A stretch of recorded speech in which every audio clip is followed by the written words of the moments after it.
చికెన్తో రెగ్యులర్గా చేసే కర్రీ కాకుండా గోంగూర వేసి చికెన్ వండితే పుల్ల పుల్లగా కారం కారంగా ఎంతో యూనిక్ టేస్ట్తో యమ్మీగా ఉంటుంది.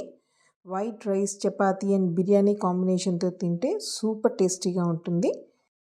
Welcome back to vibrant Vantillu. నేను Prashanthi. 1 kg medium size chicken pieces with bones తీసుకున్నాను. ఫస్ట్ చికెన్ని బాగా వాష్ చేసి క్లీన్ చేసి పక్కన పెట్టుకోవాలి. 1 kg చికెన్కి ఒక కట్ట తెల్ల గోంగూర తీసుకుంటే సరిపోతుంది. ఎర్ర గోంగూర మరీ ఎక్కువ పుల్లగా ఉంటుంది కాబట్టి ఈ కర్రీలోకి తెల్ల గోంగూర ప్రిఫర్ చేస్తాను.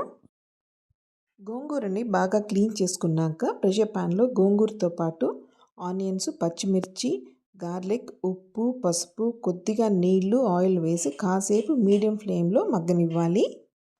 మూత పెట్టి ఉడికిస్తే త్వరగా కుక్ అవుతాయి. అన్నీ ఉడికి నీరు పూర్తిగా ఆవిరయ్యాక స్టవ్ ఆఫ్ చేసి కూల్ అయ్యాక అంతా బాగా మెత్తగా మ్యాష్ చేసి పక్కన పెట్టుకోవాలి. అదే ప్యాన్లో సరిపడా ఆయిల్ వేసి హీట్ అయ్యాక చెక్క, లవంగం, సన్నగా కట్ చేసుకున్న ఆనియన్స్, పచ్చిమిర్చి, కాస్త కరివేపాకు వేసి ఆనియన్స్ మెత్తబడి లైట్ పింక్ కలర్ వచ్చే వరకు ఫ్రై చేసుకోవాలి.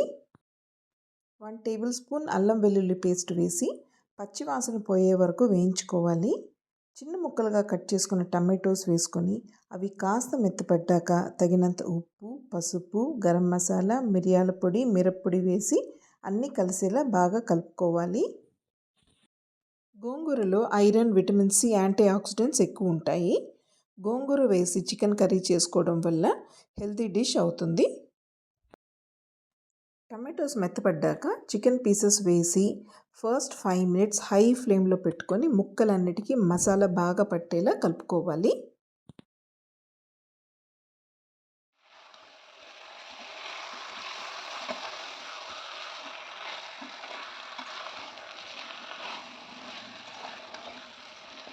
కాసేపు ఇలానే ఫ్రై చేసుకున్నాక మూత పెట్టి లో టు మీడియం ఫ్లేమ్లో 7 to 8 minutes కుక్ చేసుకుంటే చికెన్ నుంచి వాటర్ అంతా ఊరిపోతాయి. చికెన్ని ఈ నీళ్ళల్లోనే నీరంతా ఊరిపోయే వరకు కాసేపు ఉడికించుకోవాలి. తర్వాత ధనియాల పొడి వేసి బాగా కాసేపు కలుపుకోవాలి. ఇప్పుడు చికెన్ పూర్తిగా కుక్ అవ్వడానికి సరిపడా నీళ్ళు పోసుకొని కుక్ చేసుకోవాలి. లేదా ఫాస్ట్గా కుక్ అవ్వాలంటే కాస్త నీరు పోసుకొని ప్రెషర్లో 2 whistles వచ్చే వరకు కుక్ చేసుకుంటే సరిపోతుంది.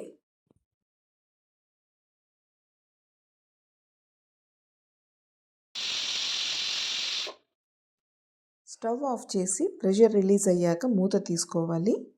చికెన్ ఆల్మోస్ట్ కుక్ అయిపోయింది. మళ్ళీ స్టవ్ ఆన్ చేసి మీడియం ఫ్లేమ్లో మనం చేసుకున్న గోంగూర పేస్ట్ వేసుకొని గ్రేవీలో బాగా కలిసేలా కలుపుకోవాలి. మనకి గ్రేవీ ఎలా కావాలంటే అలా వాటర్ సరిపడా వేసుకొని కన్సిస్టెన్సీ అడ్జస్ట్ చేసుకోవచ్చు. కాసేపు మూత పెట్టుకొని లో ఫ్లేమ్లో కుక్ చేసుకుంటే ఆయిల్ సపరేట్ అయ్యి గ్రేవీ థిక్గా అన్నంలో కలుపుకోవడానికి కరెక్ట్గా ఉంటుంది.